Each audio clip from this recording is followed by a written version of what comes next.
Hello guys, good evening. কেমন আছো সবাই? আশা করি ভালো আছো। তো সবাইকে জানাই শুভ রথযাত্রা। তো দেখতেই পাচ্ছ আমরা রথ সাজিয়েছি, ছোট্ট একটা রথ কিনেছি একতলা। তো কেমন হয়েছে, আমার বড় ছেলে সাজিয়েছে। তো কেমন লাগছে, ওর অনেক শখ তো রথ সাজাবে, তাই বললাম সাজা তুই। বাইরে একটু আওয়াজ হচ্ছে, গান হচ্ছে বলে অত আওয়াজটা বুঝতে পারছো না আমার। তো ঠিক আছে বন্ধুরা, এই দেখো এখন রথ নিয়ে বেরোবো। দেখে নাও আমাদের জগন্নাথ বলরাম, সবাই একটু নমস্কার করে নাও আর সবাই বলো জয় জগন্নাথ। তো চলো আমরা রথ নিয়ে বেরোই। তো এই যে ওরা দুই ভাই রথ টানছে, অন্ধকার হয়ে আছে দিকটা।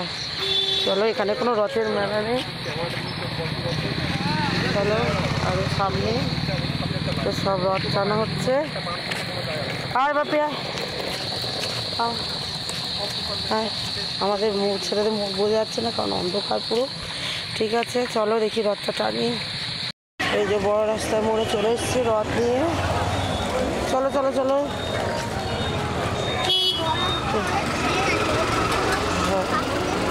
এই যে আমি সঙ্গে আছি, ঠিক আছে চলো সঙ্গে থাকো। তো এই যে আমি আমার বাপের বাড়িতে রথটা রাখতে এলাম, এক জায়গা থেকে আরেক জায়গায় রাখতে হয়, তাই রাখতে এলাম। কেমন রথটা সাজানো হয়েছে একটু বলো। বাপের বাড়ি রাখতে এসেছি, চলো পরে এসেছি। তো বন্ধুরা আমরা চলে এসেছি এই ঠাকুর দিনের বাড়িতে। এই ঠাকুরটা রেখে আর মার খুব শরীর খারাপ, ওই জন্য মা শুয়ে আছে আর দাদাই খাচ্ছে, দাদাই দেখাচ্ছে মা। এই যে মা শুয়ে আছে আর দাদাই ঝেমাচ্ছে আর খাচ্ছে, এই যে আর মা শুয়ে আছে। ভিডিওটা যদি ভালো লাগে তাহলে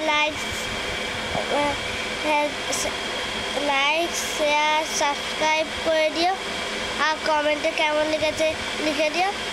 ও সবাই বলো জয় জগন্নাথ।